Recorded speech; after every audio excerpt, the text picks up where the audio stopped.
Welcome to Mental Health Monday. My name is Mick Coyle. Coming up on the programme this week. I was at work and I was going out and putting bets on, and I was at home, and they call it the invisible addiction. This is because you wouldn't have probably seen or known that I was going through this addiction. I wouldn't tell anybody. I couldn't because of what would happen. Any international tournament should be a really enjoyable time, but we know that with it, there's going to be so many football matches, lots and lots of gambling promotion. That, coupled with the fact that we're all facing a cost of living crisis, is what's causing us concern. I'd wake up every morning and the first thing in my head would be, how am I going to get back that 500 or £1,000 I lost yesterday? So you kind of, all the sense went out the window. And I'll be reminding you how you can make connections with mental health organisations within your community. It's Mental Health Monday.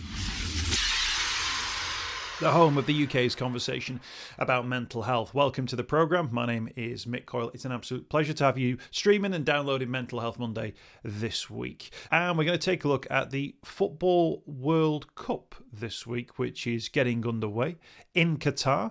This has been controversial for very many different reasons, not least confusion and contradictions about stats based around the number of workers who've died creating the stadium and the infrastructure.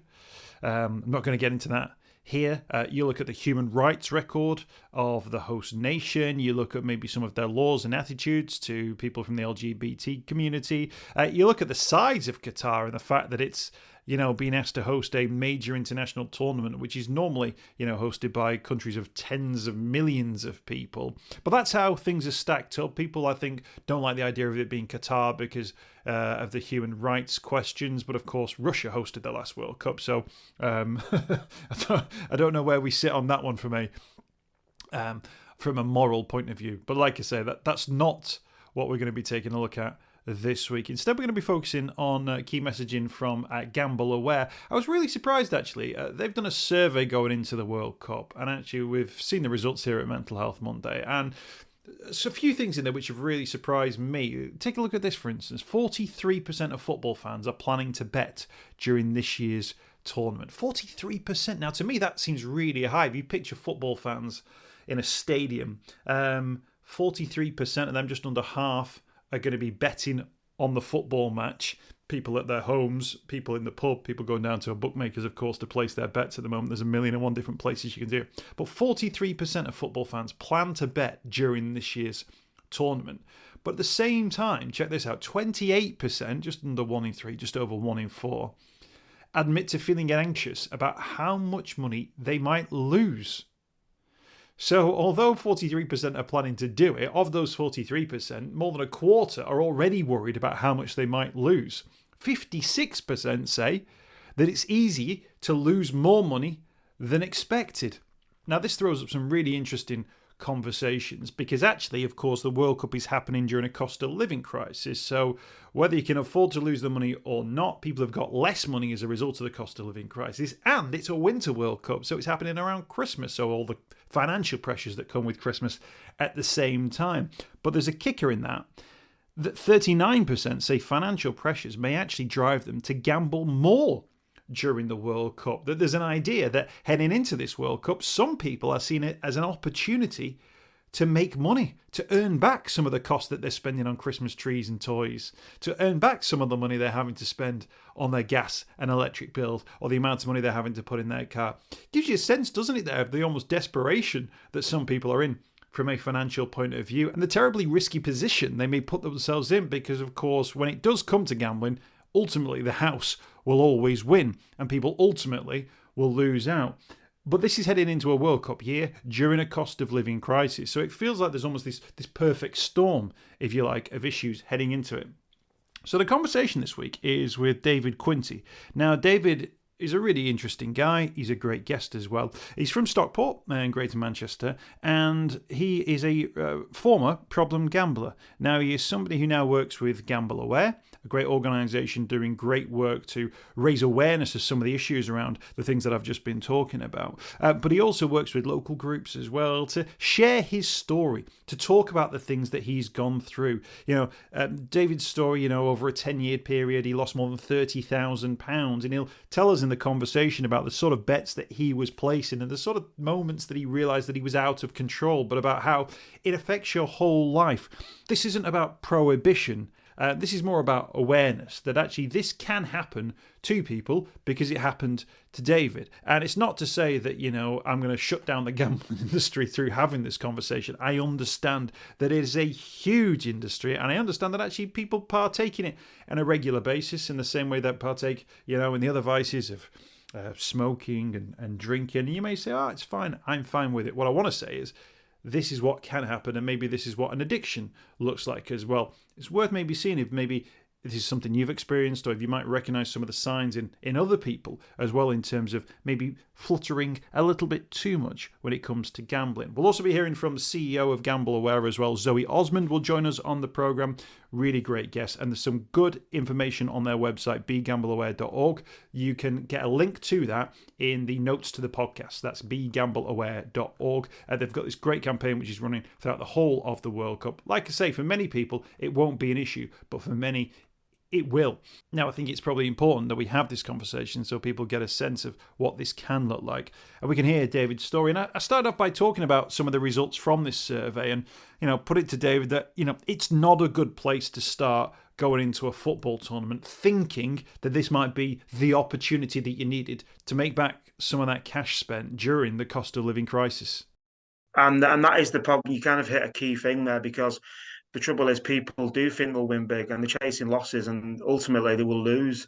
But when you're in that kind of mindset, trying to win big, and if you do make a loss, you bet more to get more back, because the little bets don't interest you anymore. You're not going to, get your money back. So I'm not surprised with those figures, to be honest. And like I was saying, the amount of betting you can do now, across all the different sites, and the types of bets you can do is crazy, really. And that's why I'm not surprised with, like I said, those numbers and the amount that people may get into that, especially with, like you said, Christmas, cost of living, and people are getting more desperate, so they will probably be more, adventurous and probably gamble more.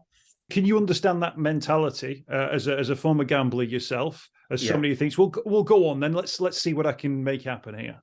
I can, because again, I started off probably like anybody else, doing it for a bit of fun, putting on a few bets, and obviously when you get a win, there's a buzz there.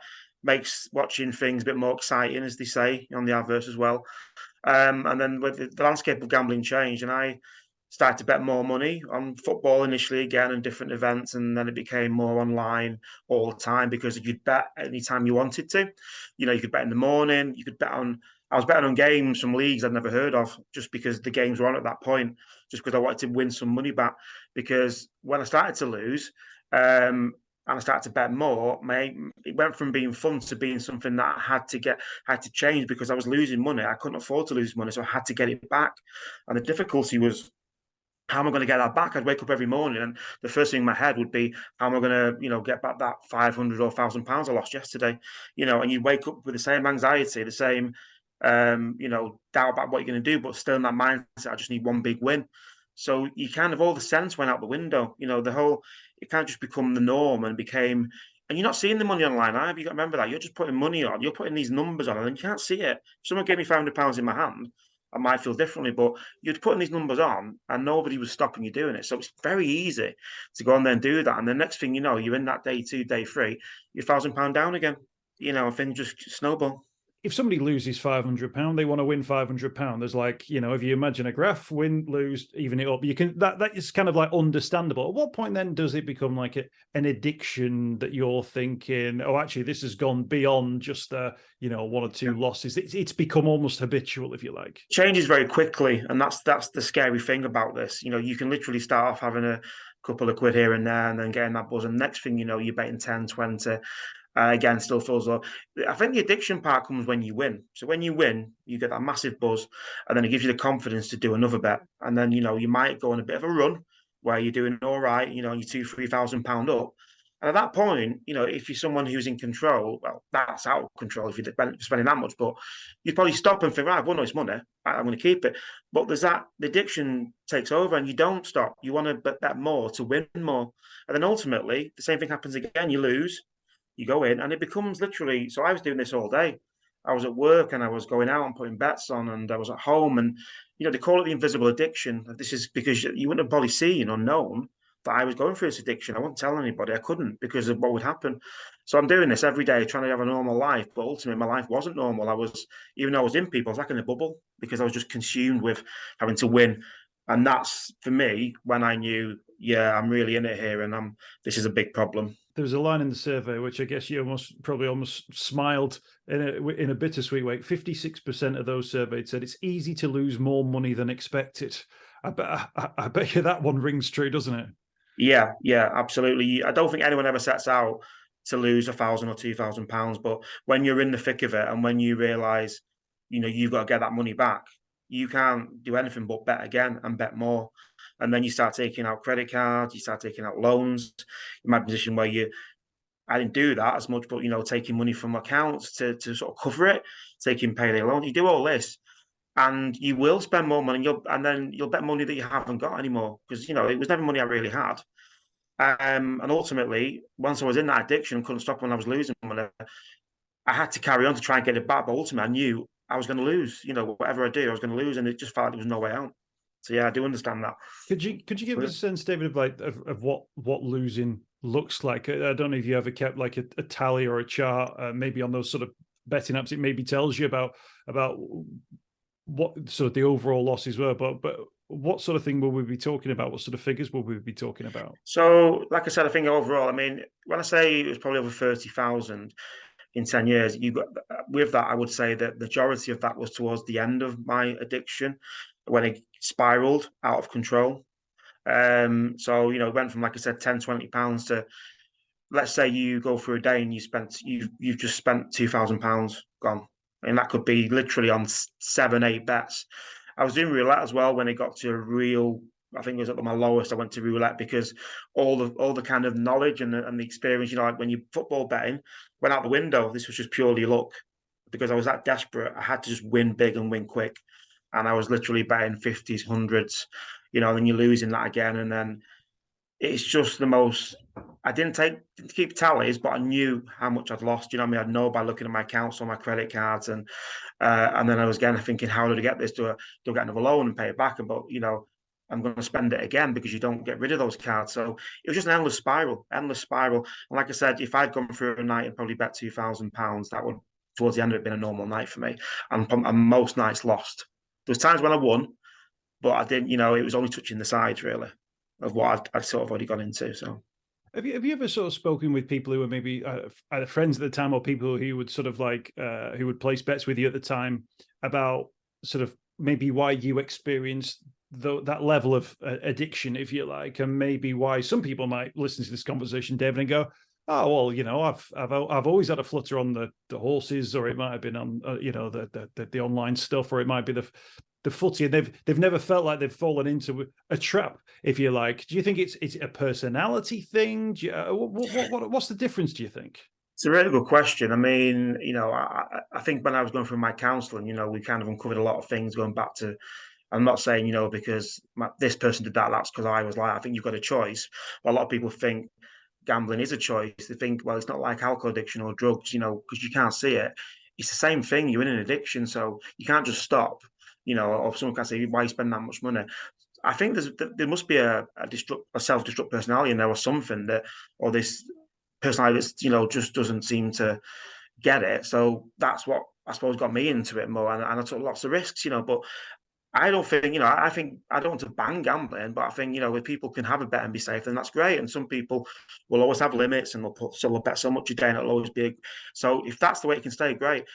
How people can turn into that is a good question because it can be anything. And you look at me, in my late 40s, and you probably like the typical guy that go in the bookies or do the gambling, but it can affect anybody from any background, and I suppose the more I spoke to people, the more I've, spoke with people with experience, I've seen that, and some of the stories I hear from them make my story look quite minimal compared to what they've had to go through, but it makes you feel not alone.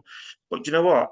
I have friends, even when I was going through my height of gambling, I couldn't tell them, but they were probably having bets and putting the phones out, and I couldn't tell them, but they didn't have a problem. I did. So, why is that?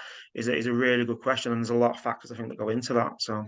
Yeah, absolutely. And that's why we need to do more around that, Absolutely. And what's it like for you working alongside an organisation like Gamble Aware to sort of spread that message and show what the consequences of this can be?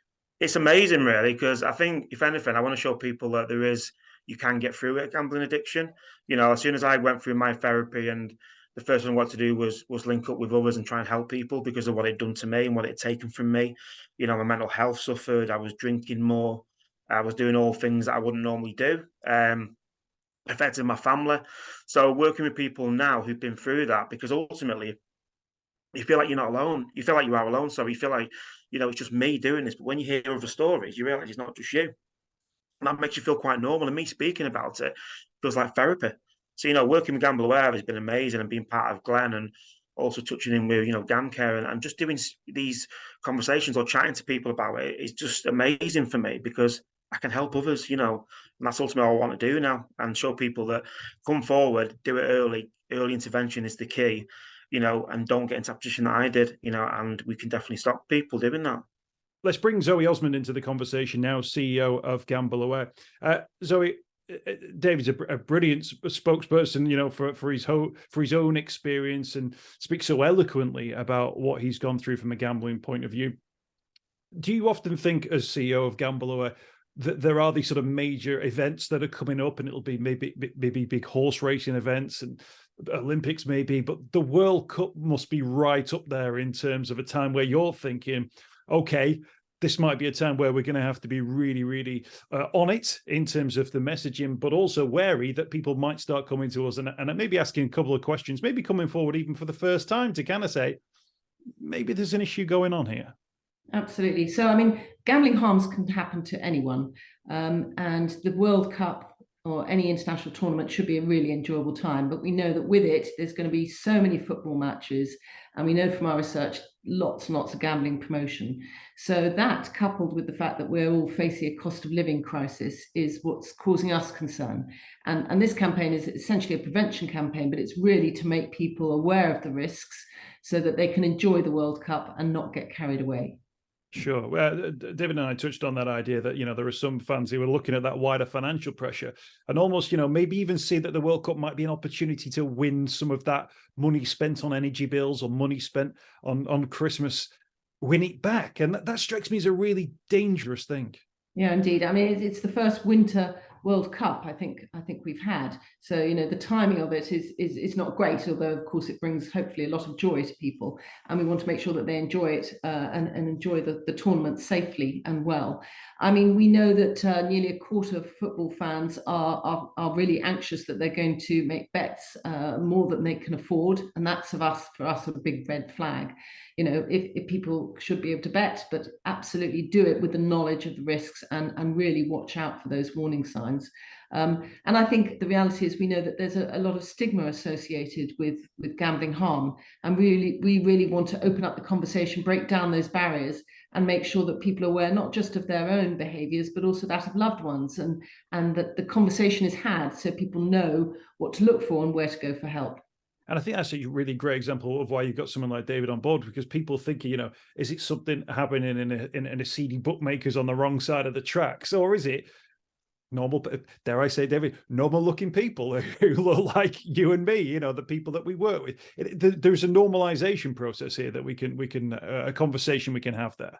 Absolutely. The fact that there is sort of such an intensity of betting promotion at this time, to be fair to the broadcasters, they've supported this campaign. They've given some inventory towards it, which I think is important.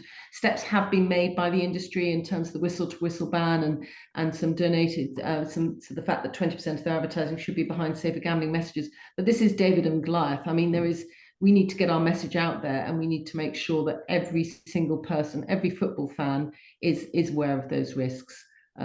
Which I think is key, because at the end of the day, we all want to enjoy the tournament as much as we can and not be driven to a state whereby we're betting more than we can afford. That is definitely to be concerned about. And that's a balance for you as well, isn't it, Zoe, in terms of that message? Because of course if you come out and say, right, no one needs to gamble, nobody should gamble, and it's a complete waste of money. Look how rich these companies are. See how much money that people are losing on gambling.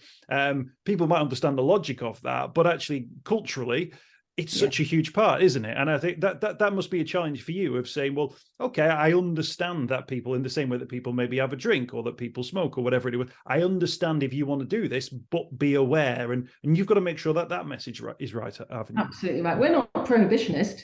I mean, it's just about being informed and making an informed choice and decision. And as you say, sort of, gambling, betting is sort of ingrained in British culture, and also in that of football, and gambling are sort of very much entwined. People may not see it as gambling; they might want to use the term betting, but it is essentially gambling.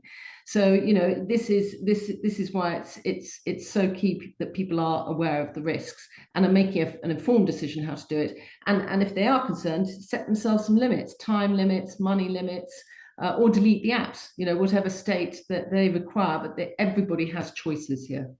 Yeah, absolutely. We'll make sure there's links available online, by the way, to your website, because it's a really great resources on there as well. And also some great links to organizations and various different things you can do, banning yourself from certain organizations and so on and so forth, which might be beneficial to some people. Overall, Zoe, cost of living crisis, money is tight for a lot of people. I guess your message is, if you're going to be earning money, you earn it through the way you regularly earn money. The idea of winning your losses, winning back the cost of that energy bill, winning back the cost of the turkey and the Christmas tree or whatever it would be, is not a great place to be putting your money. Absolutely right. I mean, don't go into gambling to make money. I mean, do it because you want to sort of enjoy a flutter. That's at the individual's discretion. But if you think you're using it as a means to make funds and also to supplement household incomes or pay for your Christmas bills, please don't, because that's not a good place to start from.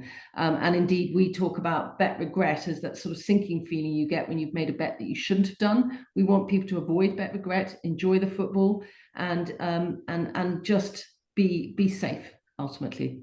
David, then overall, then what would be your message to people who maybe have had a regular footer in years gone by and are thinking, maybe I'll take a look at the World Cup because they fancy Denmark's chances or whatever it might be. What would you say to them? Again, it's what I think I've always said is that, I think as individuals, they'll know themselves if something's different, something's changed, or, I don't want gambling banned. I think people should have fun with it. But, if you're someone who does get affected by it and you're in that addiction or you feel like things are changing and getting more serious, then you need to do something straight away. I think talking to someone or just even reaching out, because the stigma is what holds people back. It really does. And there shouldn't be any stigma about gambling. It's just like any addiction. And as soon as you come forward and talk, but like what Zoe said, there is a lot of things now that you can do. You can put in, restrictions on, you can delete the apps, you can put, self-exclude on different things, so there's a lot of things you can do if you feel like maybe you're getting into that position. And if people are going to look at the World Cup, there's going to be so much there, but just do it responsibly. But absolutely, if something happens or you feel like you are spending more or spending your wages, things like that, or using things for bills that you should have done, then reach out and get some help. The Gambler Aware, there's so much support now out there. For my journey 7 years ago, it was a bit more difficult. There's so much support out there now because people are more coming forward and we want it to be more of an acceptance, and I think there's definitely support there to do that now. So just don't live on, don't do it on your own. There's always someone you can speak to. Brilliant stuff. And I'm hoping through having conversations like this as well, we can open up that conversation and people can think, maybe that is a conversation I need to be having. Like I say, we'll put some links online as well where people can find out some more information about the great work of Gamble Aware. Zoe, David, thank you so much for your time. Really appreciate you joining us. Thank you. Thanks for having the subject on your show. Cheers. Take care. Bye-bye. I hope you've enjoyed this week's podcast. Thanks for checking out Mental Health Monday. My name is Mick Coyle. You can find me on Twitter at Mr. Mick Coyle. You can also find me, Mick Coyle, on Facebook as well. Don't forget, if you want to speak to somebody about your mental health, you can do so. The Samaritans, free to call on 116 123. You can find mental health services where you are. Just look for the Hub of Hope. Type in your postcode. It'll find those mental health services close to you. And for support in a crisis, you can text SHOUT to 85258. That's if you're experiencing a personal crisis, you're unable to cope and need support. Shout to 85258. That's a text line. Do get involved in those services. In an absolute emergency, always remember the number to call is 999. Thanks for downloading the podcast this week. We'll be back next week with more Mental Health Monday.